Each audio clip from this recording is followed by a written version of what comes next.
Morning बच्चों। आज हम पॉलिनोमियल का फैक्टराइज कैसे करते हैं ये सीखेंगे, है ना। पॉलिनोमियल को फैक्टराइज करना, ठीक है ना।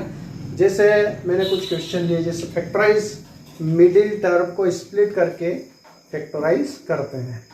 जैसे क्वेश्चन हम लेते हैं x square minus 6x plus 5, ठीक है ना। ये एक क्वाड्रेटिक पॉलिनोमियल है और इसको फैक्टराइज करना हम सीखते हैं, क्योंकि मेन चीज ये है फैक्टराइज करना, और दूसरे पे जीरो भी निकल जाते हैं। जैसे लीनियर पॉलिनोमियल में क्या होता है कि फैक्टराइज करने की जरूरत नहीं होती है, क्योंकि एक ही फैक्टर होता है और उसका जीरोज हम आसानी से निकाल सकते हैं। कैसे? जैसे ये है x प्लस 5, तो इसका जीरोज हम निकाल सकते हैं, हमने निकाला भी है। इसके इक्वल टू में जीरो रख देंगे तो ये -5, तो ये इसका जीरो आ गया। लीनियर पॉलिनोमियल में ऐसा होता है, फैक्टर बनाने की जरूरत नहीं है, डायरेक्ट आपका उसका एक, क्योंकि लीनियर है तो एक जीरो आता है और एक फैक्टर बनता है। बट क्वाड्रेटिक है तो यहाँ थोड़ी सी प्रॉब्लम आएगी, आपको डायरेक्ट नहीं कर सकते।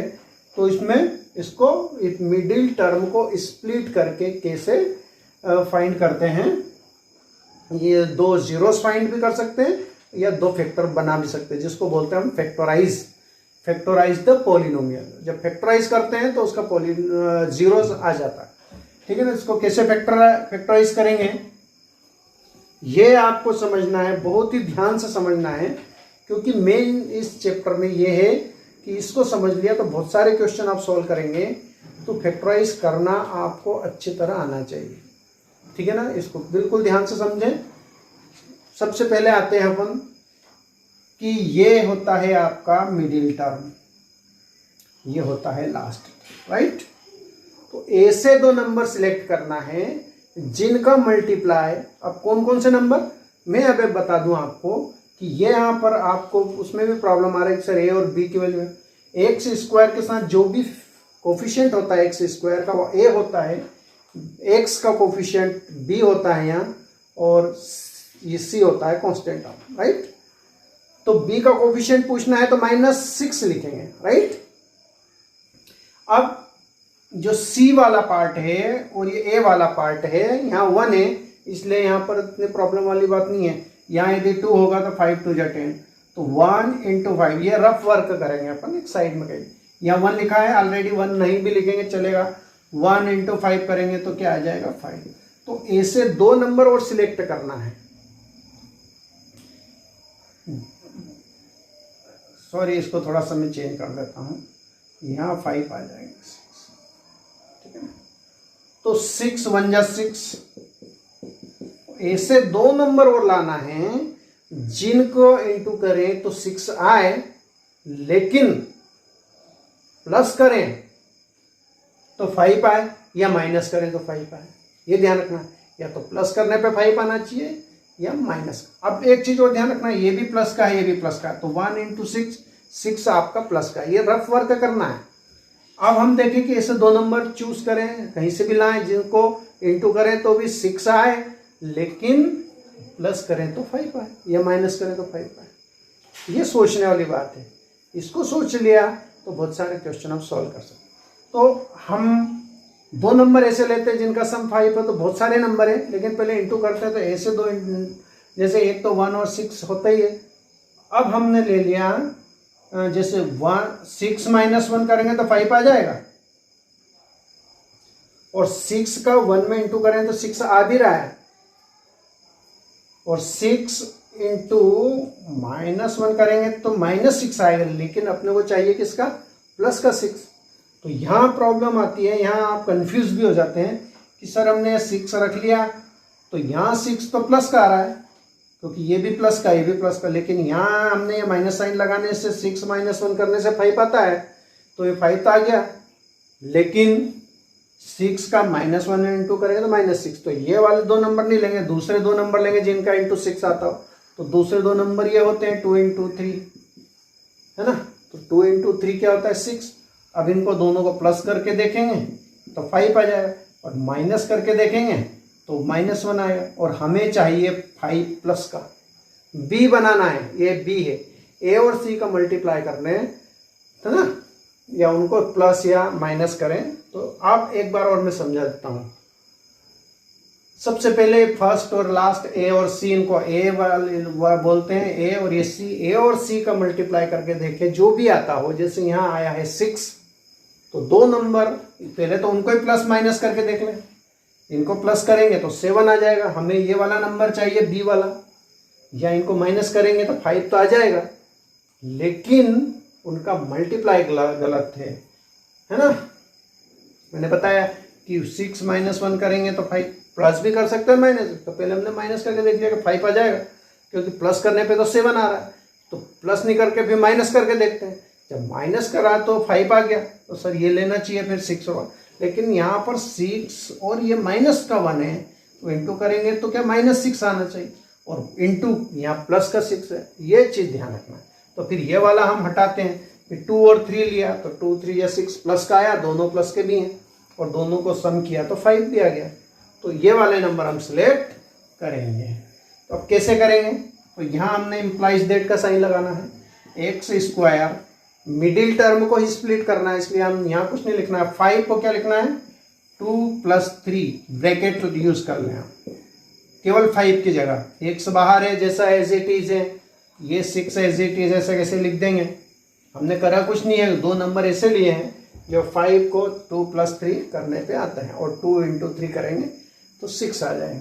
अब हम क्या करते हैं, यहाँ ध्यान रखना है कि यहाँ माइनस का साइन है, तो अंदर दोनों प्लस के हैं, तो दोनों का साइन चेंज हो जाता है। एक माइनस किसी भी प्लस वाले से इंटू करते हैं तो आंसर माइनस में आता है। तो ये भी प्लस का है, इसको माइनस नहीं समझे आप। ये अंदर तो प्लस के ही है ना, बाहर है माइनस साइन। मिस्टेक कहाँ होती है आपकी? 90% यही।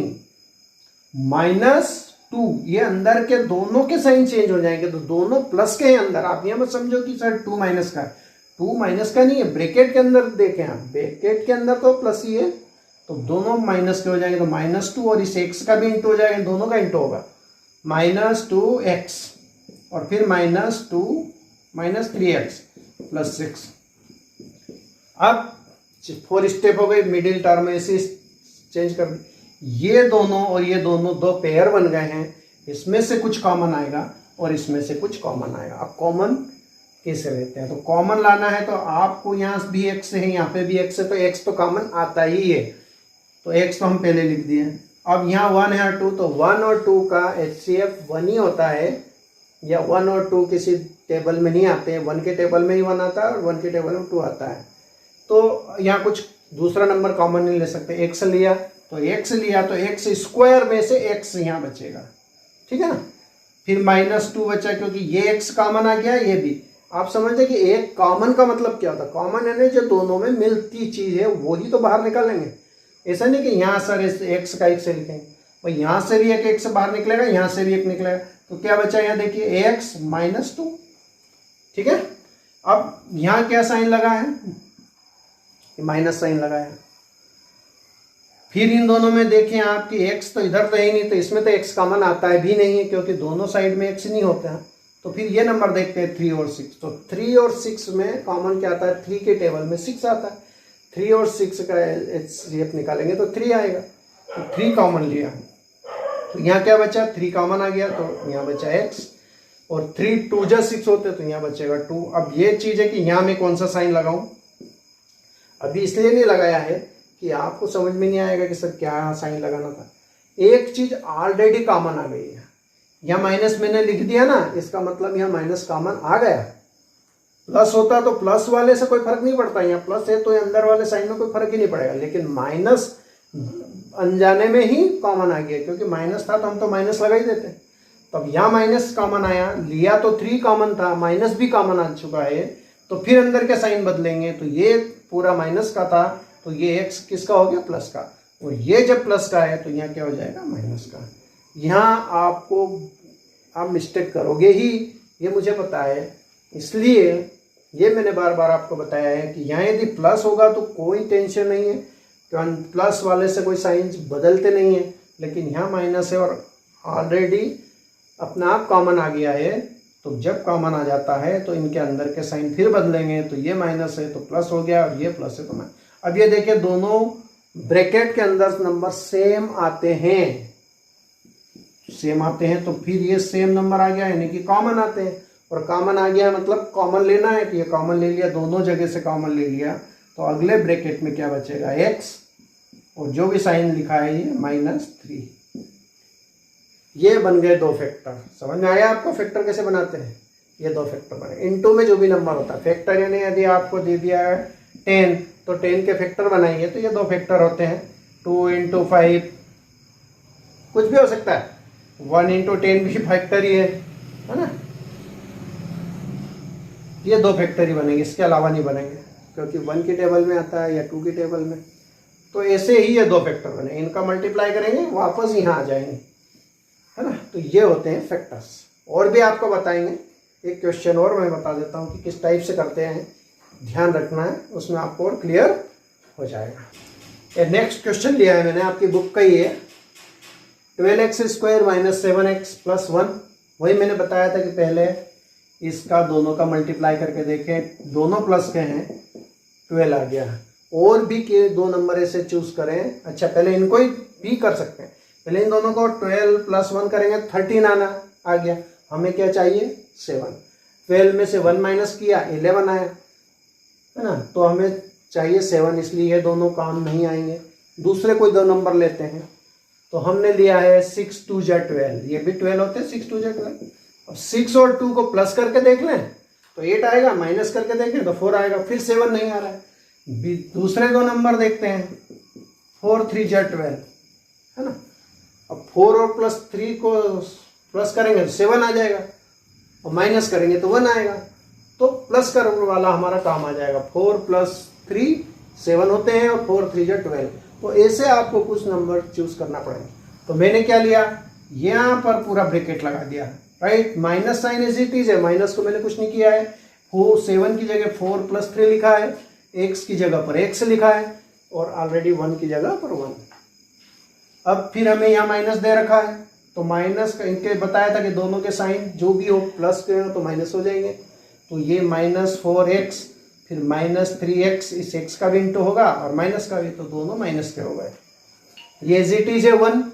फिर दो पेयर बन गए हमारे, ये और इनमें से कॉमन लेना ही है तभी फैक्टर बनेगा। तो मैंने क्या लिया है कि यहाँ 12 है और ये 4 है, तो पहले दो नंबर चूज करते हैं। x तो कॉमन आना है, पहले वाले में x कॉमन कंपलसरी है, क्योंकि यहाँ x होता है x², तो x कॉमन आता है। बट 12 और 4, तो 12 और 4 किसके टेबल में आते हैं, सबसे बड़ा टेबल 4 है, जिसमें 4 भी आएगा और 12 भी आएगा, ये तो 6 भी आएगा, लेकिन दोनों आना चाहिए। 4 के टेबल में 4 भी आता है और 12 भी, यानी कि इनका HCF जिसको हम बोलते हैं। तो फिर 4 भी कॉमन लिया, एक x तो आना ही है कंपल्सरी, 4x कॉमन लिया, तो 4 का टेबल बोलेंगे 4 × 2 = 8, 4 × 3 = 12, तो 3 बचेगा और एक x बचेगा यहाँ, और यहाँ माइनस ऐसे। फिर 4x पूरा ही कॉमन आ गया है, तो यहाँ बचेगा 1, पूरा ही कॉमन आ जाता है, 0 नहीं बचता है, 1। फिर यहाँ ऑलरेडी देखो, यहाँ माइनस है, माइनस लगा दिया, ऑलरेडी यहाँ ऑटोमेटिक माइनस भी कॉमन आ गया। यहाँ ध्यान रखें, यहाँ प्लस होगा तो कोई प्रॉब्लम नहीं है। जब भी हम यहाँ माइनस लिखा है तो ब्रैकेट के अंदर साइन चेंज होना ही है, राइट। अब इन दोनों में तो कुछ कॉमन ही नहीं है, इधर x होता ही नहीं है, और इसमें 3 और 1, तो 3 और 1 1 के टेबल में, तो इसलिए 1 कॉमन लेंगे। जब 1 कॉमन लिया, साथ में माइनस भी आ गया है, तो इनके साइन चेंज होंगे। ये माइनस का जो 3x है वो 3x प्लस का हो गया, और ये प्लस का है वो माइनस का हो गया, राइट। एक चीज ध्यान रखें आप कि यदि यहाँ हमने गलती से प्लस लिख दिया है, तो इधर वाला भी चेक कर लें ब्रैकेट की इधर वाले के सेम आ रहा है कि नहीं। यदि ये सेम नहीं आ रहा है सेकंड वाला, तो हम देखें कि वास्तव में हम मिस्टेक इसमें कर रहे हैं कि इसमें कर रहे हैं, ठीक है। क्योंकि ऑलरेडी यहाँ तो मिस्टेक होगी नहीं, क्योंकि यहाँ एक ही नंबर, लेकिन यहाँ माइनस प्लस में मिस्टेक हो सकती है, तो इससे मिलाने की कोशिश करें। यदि प्लस आ रहा है तो यहाँ माइनस आ रहा है, तो यहाँ माइनस लिखना है, राइट। फिर ये दोनों ब्रैकेट सेम आ जाते हैं, और आना भी चाहिए, आएंगे ही। तो ये दोनों कॉमन लेंगे, और यहाँ बचेगा 4x और यहाँ बचेगा -1, राइट। ये दो फैक्टर आपके हो गए। तो इस टाइप से फैक्टराइज करेंगे, इसको बोलते हैं middle term, splitting the middle term. Factorise करना पूछा है, लेकिन हम कौन सी मेथड यूज कर रहे हैं, मिडिल टर्म को स्प्लिट कर रहे हैं, ठीक है ना। हाँ, तो अच्छा, लीनियर पॉलिनोमियल में फैक्टराइज करने की जरूरत नहीं होती है। क्वाड्रेटिक पॉलिनोमियल है जिसमें स्क्वायर होगा, क्वाड्रेटिक पॉलिनोमियल आप पहचानते हो, इसको फैक्टराइज करना हो जाता है, इसका फैक्टराइज। तो हमने क्वाड्रेटिक पॉलिनोमियल का फैक्टराइज बहुत जगह काम आता है। क्वाड्रेटिक इक्वेशन आएगी उसमें भी आपको फैक्टराइज करना पड़ेगा और नेक्स्ट क्लास में भी आपको जरूरत पड़ेगी। तो फैक्टराइज करना आपको आना चाहिए। ये एंड करते हैं और कल हम क्यूबिक पॉलिनोमियल का फैक्टराइज करना सीखेंगे, ठीक है ना। तो इसको आप अलग अलग टाइप के मैं आपको बार बार रिपीट करें, देखें, ताकि आपके मिस्टेक मुझे भी देखने को नहीं मिले कि आप कहाँ मिस्टेक कर रहे हैं, राइट। तो गुड बाय बच्चों।